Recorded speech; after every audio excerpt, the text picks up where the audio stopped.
Hey, Taylor, how you doing? Hey, Doug, how are you, buddy? Good, man. Good. Hey, listen, what was your plan B if you couldn't make it in the world of rock and roll?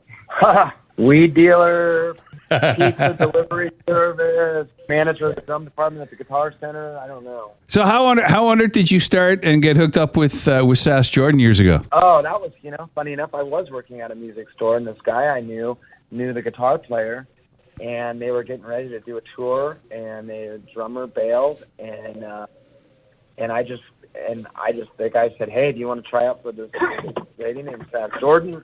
Who I maybe had heard of.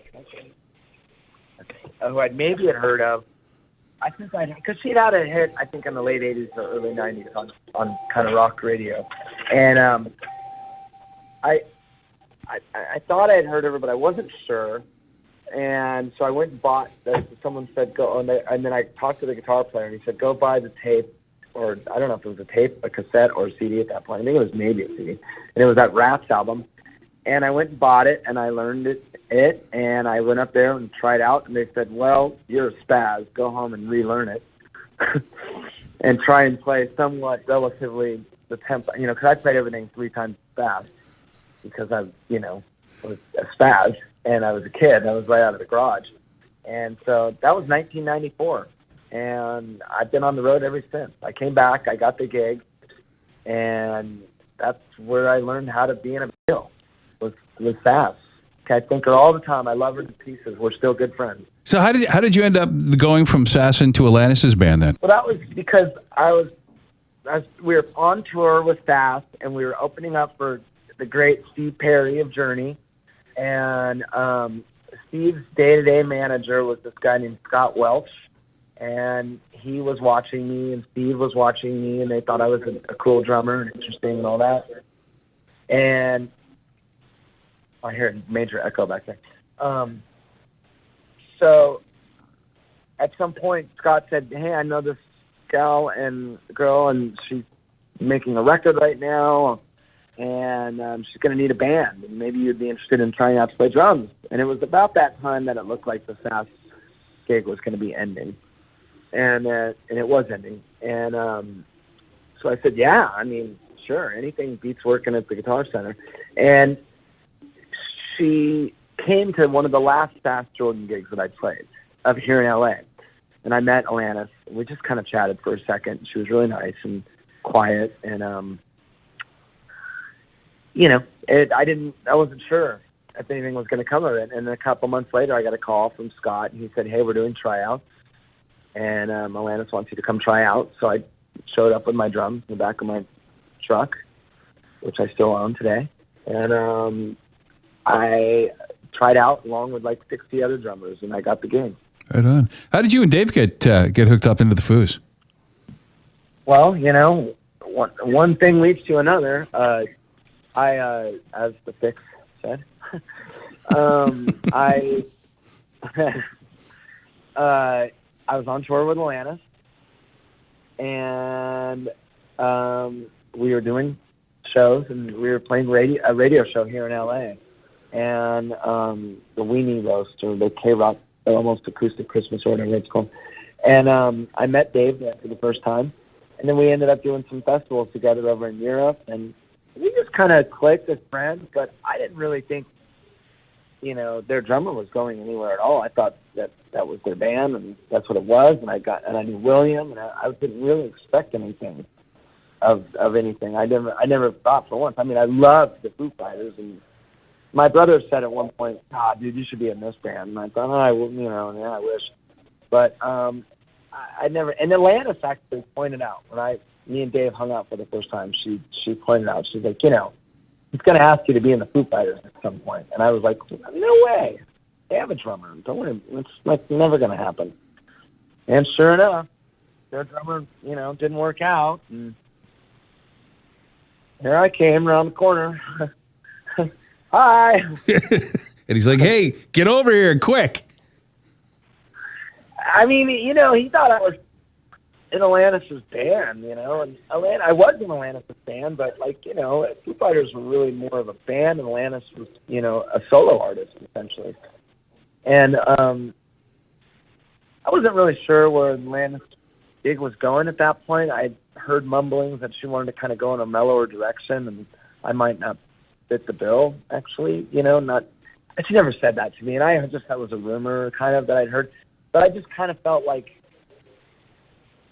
I don't know, I just felt like, I wasn't sure if I was going to make the cut recording the next Atlantis record, to be honest, because it was just such a spaz, and I wanted to play rock, and the Foo Fighters thing just popped up, and it was just perfect timing, and I love Atlantis, and I loved playing with Atlantis, and I'll tell you, man, that was some of the best times and some of the best shows I've ever done in my life, and we're good friends now. I hadn't talked to her in a long time. We just did a radio thing together, and we've done a few things together, and I hope I work with her again someday. I really do, because I just think she's an amazing singer, an amazing, amazing, amazing singer, and she gave me so many gifts, and one of them was just helping me, get noticed, It was because of her, and I'll never thank her enough for it, and I love her to pieces, and she's my sister. So when you got in with the Foos, did you ever maybe still join the Foo Fighters? Yeah, but did you ever think though? Here you are in 2020 that you like Jesus was still in the band together. It's still going strong, actually stronger than ever. I mean, no, I never really thought past the next tour, and I don't think Dave really did. I don't think it was till about Wasting Light when we kind of said, I think we'll probably just be a band till we die, I think it was around that time period after we kind of, had a few hiccups here and there, and I think it was around then, Wasting Light, when I felt like this looks like it's gonna last. Looks like I got a full-time job now. Yeah, it looks like Guitar Center. Sorry, you'll have to wait. Exactly. I'm gonna give you my 2 weeks now. Yeah. So when you were a kid and you were in your garage with your kit and you had the headphones on playing along to Moving Pictures or whatever it was, did you ever think that trying? Trying. It's all drummers have tried. Only few have actually been able to do it. Nobody can do it like Neil, man. No, there can never be another Neil Peart. No way. That guy. He had the craziest hands, and he just had such a unique thing. And, I hope that Geddy and Al play together, and I hope they can find someone to kind of, do something with them. But no one will ever be Neil Peart. Yeah. It's just impossible. And I think Geddy and Alex know that, and they feel the same way. But I want them to play. I really, really do. I know they want to play. I don't know that like it personally, but the question is, if they did play, would it be in the same style as Rush, or would it be something totally different now? I don't know. Those are their songs. It would obviously be someone in the same style as Rush, I would imagine, but I think that they would, instead of trying to get a copy of Neil Peart, probably try a different sort of style. But I don't know. Who knows? Who knows if they'll ever even do it? Maybe they've been done long enough where now they're just like, well, it's kind of nice just to be home and chill. Golf and cook. Golf and cook and hang with your kids or your grandkids, play for them. They did it for so long. I don't know. But I know they'll want to play on some level. I know they will. Geddy is he's such a player. Big time. He's such a musician. He's a musician. So is Alex, but I don't know Alex as well as I know Geddy. And I don't know Geddy that well, but just the few times I've gotten to really hang with him, he's a really funny guy. He's got a really dark sense of humor, like that you would never expect, but he's a real smart ass. I love it. Oh yeah. So aside from Rush, who else do you like really idolize in the old school rock stuff? Well, there's a lot. Stuart Copeland was a huge influence. Yeah. Alex Van Halen was a huge influence. Roger Taylor was a huge influence. And then a little later on, Steve Perkins and Matt Cameron from Soundgarden and now Pearl Jam were big influences. And Phil Collins was a big influence. Larry Mullen Jr., the early U2, first 3 or 4 records, I wore the hell out of those records.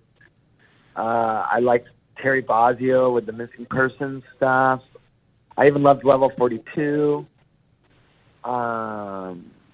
You know, I love Budgie from Susie Sue. Gosh, I don't want to leave anyone out. I like the guy from the Knack. It's endless, man. You know, anything that was on the radio. I mean, even like, I loved Kenny Aronoff from John Cougar's band. I always loved his drum tracks. I always remember him as a kid and always loved him. The guy from Heart was great. And, there's so many. How important is radio to you now when you're with your music discovery? It is.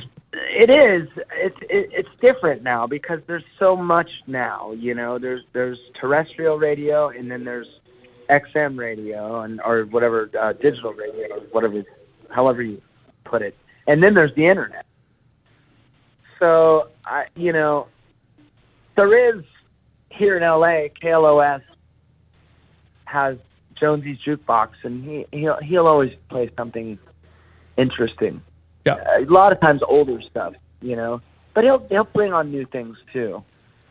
It's still part of the discovery, but there's just so many other platforms to discover music on as well. But I still like the radio, and I still, during this lockdown, we spent a lot of time in our backyard, just panning and listening to the radio, and I would listen to terrestrial radio because something just felt so good about the commercials in between. You get used to XM radio, and then you're like, oh, great, no more commercials.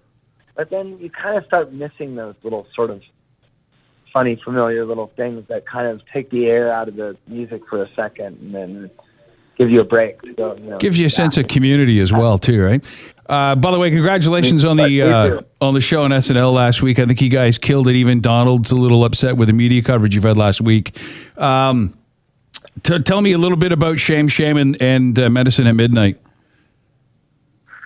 Well, it's just a really different music groove and sound for us. It's just a whole different thing. It's the closest we've come to getting into sort of a dancey area, which is exciting, interesting. I mean, at this point, we've been a band so long that anything that can just kind of put us in a sort of different mode is interesting, for us as musicians, and so it's exciting. It's interesting to see what our fans will think. Yeah, I think they'll be split. I think some people will go, "Why doesn't it sound like All My Life or Best of You and like a big rock song? What is this sort of almost Bowie-ish, groovy-ish thing that we got going on?" Oh, some people will go applaud us for trying to find a new zone, even at our ripe age. Right on. Dave never stops. He never stops, and even when I think maybe he's wrong, which I do sometimes, I'm usually found to be wrong. I'm found to be wrong, and he's such a clever mother scratcher. I gotcha. He really is. It's like I remember when we were doing Sonic Highways, and I was going, "Oh, I don't know." I mean, and maybe the album musically was maybe not as successful as the other one. The TV show in itself, the HBO special, was really interesting for people and really eye opener for people, and it was a great success, And when he said, "I'm going to get up on this throne because my leg is broken, and we're going to go to stadiums, and I'm going to be in this ridiculous throne with smoke coming out of it and guitar neck sticking out of it, it's going to work." And I was like, "There's no way that's going to work. There's just no fucking way that's going to work." And guess what? It worked. So rarely has he been wrong. And with Shame, I was like, "I don't know, man. This is definitely a new." What do you think? I'm always interested. Oh, dude, listen, I love it. I think it's got such a great groove to it. You got like a little like a little bonzo shuffle into it, you know, and it's and you can feel it. It's got a lot of really groove feeling to it. That's awesome, dude. That's awesome that you say that, and I thank you very much. And you know, it's scary when you put that new thing out, and you're just like, well, what the frick are people going to think of this? Are they going to think this is ridiculous, or are they going to think it's awesome? You never know. Okay, one quick one before we split. Are you going to be playing some more new music on Saturday? I don't know. Okay. We've been told by the powers that be that we should not, and we should focus on shame, and I don't know yet. We haven't really rehearsed up much. There's a couple songs that we know from the album, sort of. So you never know. Okay. You never know about. I can hardly wait to see it. Oh, thank you. Oh, thank you. Oh, thank